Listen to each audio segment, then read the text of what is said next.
Hello guys, welcome to our channel. Today I am going to show you how to delete all messages on Facebook.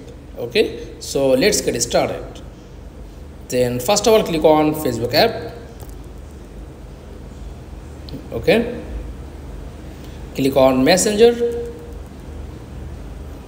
Then choose on someone. Okay,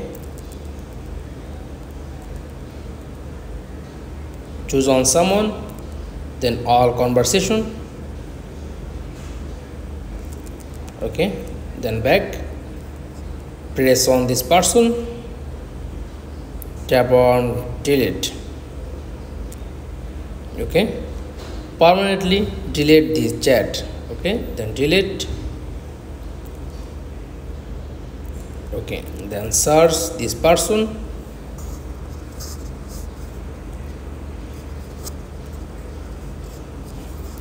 Okay,